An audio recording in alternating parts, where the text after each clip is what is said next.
Hello everyone, thank you so much for joining me anyway. So in this video we are looking at a group in South Africa that is called Only One SAS. So this group is calling on Nigerians and Zimbabweans to leave South Africa immediately. Yes, they are saying, well, enough is enough. We want South Africa to be for South Africans. Hence, put South Africans first, prioritize South Africa. Hey, if you still remember, we once had this hashtag which was trending so much on Twitter, which was called put South Africans first. Yes, and it was calling on the Zimbabwean must fall, Nigerian must fall, etc. Right now, this is the group, and now this group is marching to the Zimbabwean embassies and South African embassy in South Africa. Yes, they said they want to go there and tell them that South Africans need to be prioritized and everything. And of course, maybe they're going to tell them so many other things like, hey, tell your governments, to fix your countries so that your people can go back. Okay, so this is the story that I have for you. Let me know what you think. That as long, because we know history has taught us that once these things start to happen, there's this word of xenophobia that starts to take place, all right? And people start to do looting, beating up innocent people. Other people lost their lives because of this situation. So let me know what you think about this. And as the story is building up, okay, we're going to continuously follow it and see what is really going on. But yes, this is what they're saying: put South Africans first. South Africa is for South Africans to prioritize as first. Now let me try to play an audio for you before I go into the comment section and give you some of the reactions that were made by people. Today we're taking a stand to say no to human trafficking, no to child adoption, no to drugs. We need a clean country. SA must be safe and free. And what do you make of those who are saying that this demonstration is stoking up xenophobia? Look, South Africa, we have a freedom of speech, so it is they are allowed to say it's xenophobic if that's how they feel. I cannot stop them, but I know the cause that I've started. It's got nothing to do with xenophobic, but it's got everything to do with saving the small children. Children are going missing every day, and our government is not doing anything about it. There's a case of a child called Amate. She's been circulating since last year, April till today. The mother, she's depressed. She's on the severe depression, but the government is not doing anything. We're not saying by going to Nigeria, we're gonna solve this problem overnight. But we're saying Nigerians, they are known of being perpetrators in these cases. And why these two embassies? Are you trying to say that it's only them who are perpetrating these crimes? And what about the South Africans who are behind these crimes? Look, Nigerians, they are known to be the top of the list. Yes, they are South Africans. So now we're going with the smoke.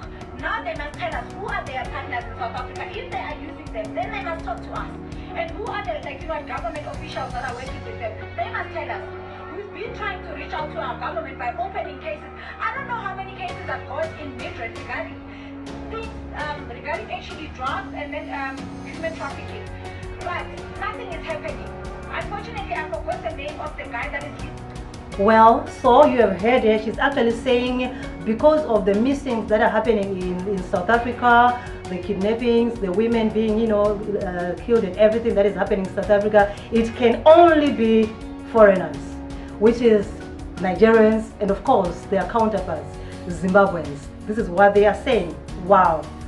Wow. So you see what happens under such circumstances. The real perpetrators, once they hear something like this, they'll be like, okay, now we do have our brothers and sisters standing by us. They are saying even if it's a South African who did it, most probably they did it with the help of the Nigerian. How is that? How is that a fact? Yes, I am not disputing that it can happen like that. But honestly speaking, yeah, I'm telling you, it's hard to be a foreigner in some other countries. I'm telling you, and South Africa is just one of those places. Yes, South Africa is giving people homes, it's giving people food and everything, but the stigma is just beyond measure.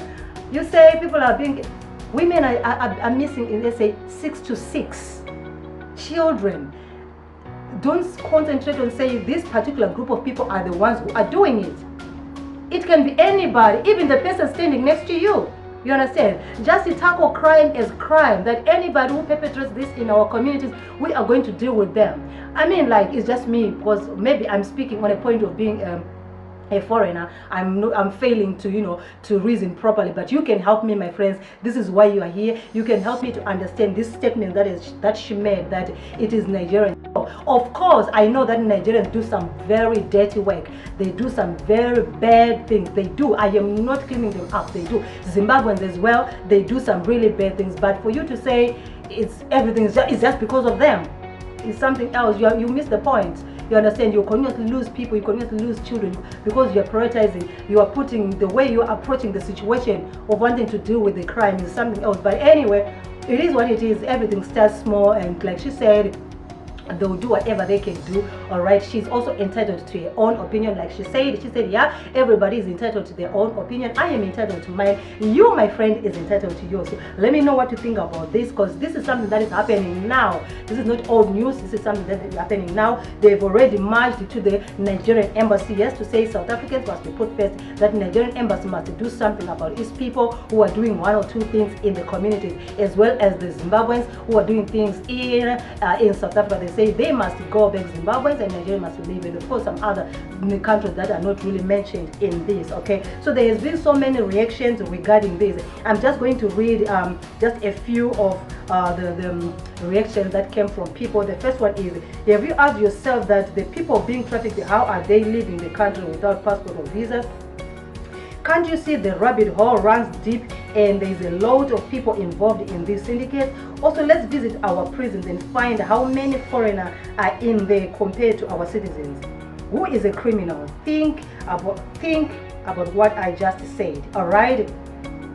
And then another one said, we are behind you. They just have to leave now, okay, before everything goes hector-scatter, okay.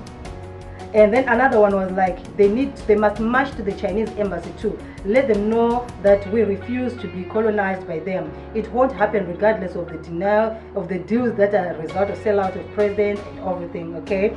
And another one said, you know, so many things, okay? So many things, I cannot read everything, okay? So, and someone says, so some other foreign nationals besides Zimbabweans and Nigerians are good people. I wish I was a foreigner in Botswana. This is someone else. And and then someone says, leave those who are making an honest living, please. Don't generalize. Imagine hearing your siblings are told to leave their jobs in Europe just because some foreigners are committing crimes there. All right. And then someone said, are Zimbabweans and Nigerians the only foreigners in South Africa? Now, like I said before, this is actually targeted at Zimbabweans and South Africa. Yes, for some reason. Of course, for some reason. And someone says, South African law is the main cause of this. Why don't we practice law and rules like other countries such as Dubai, China? Those countries are clean, crime is low, they are living nice. SA, to be clean, we need to change our constitutional rights in interims of crime. We must be hard so that before a person commits a crime, he or she must know what harsh consequences will be taken against him or her. Let's practice and execute our other countries' law so that we can live free, because we tried coming with ideas but nothing is happening. Oh no. Okay, yeah, so this is all I have for you, my friends. Okay, I'm still not feeling too well. I think you can hear from my voice, but you know, when like I said, if something that is really important comes up, I will share it with you. So this one I feel is very, very important because this is current news. Until